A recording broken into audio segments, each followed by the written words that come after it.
Maud Descamps, on commence par vous. On enfile nos chaussures de rando. Tous les dimanches matins, vous nous emmènerez pour une balade en famille ou une rando plus sportive. Ce matin, c'est dans les Cévennes que vous nous emmenez sur le GR70, 250 km. Ce GR70, on le connaît mieux sous le nom de chemin de Stevenson, du nom de l'auteur de L'île au trésor. C'est quoi le rapport avec la marche ? Eh bien, figurez-vous que 5 ans avant d'écrire L'île au trésor, Stevenson a écrit un autre best-seller, Voyage avec un âne dans les Cévennes. On est en 1878, Stevenson a 28 ans. Il est amoureux fou d'une femme, mais qui malheureusement est mariée. Bref, c'est la déprime. Il décide de chausser ses chaussures et de traverser à pied les Cévennes avec sa petite ânesse, Modestine.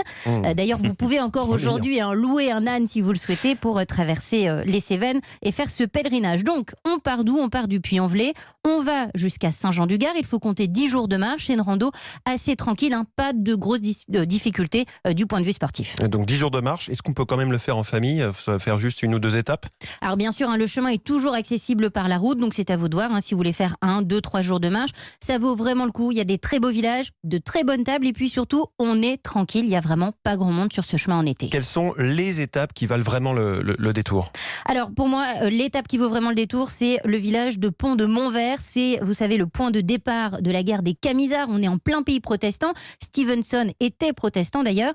Et outre cette valeur historique, il y a un petit truc sympa aussi, c'est que le Tarn traverse ce village et donc on peut s'y baigner. Parfait. Alors vous êtes vous-même, Maud, allé traîner vos chaussures sur GR, ce chemin de grande randonnée.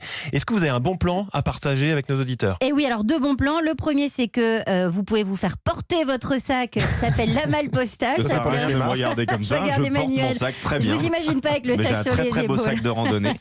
Pas très abîmé certes, mais j'ai un beau sac de randonnée. Et alors, deuxième bon plan, c'est passer une nuit dans un monastère. Ça, c'est pour vous, Thierry. Je suis sûre que ça vous plairait. C'est la seule étape qui est en Ardèche. C'est le monastère de Notre-Dame-des-Neiges. Ce sont les moines cisterciens trappistes. Et ce qui est sympa, c'est qu'on peut même déguster la bière locale. Avec du chant grégorien.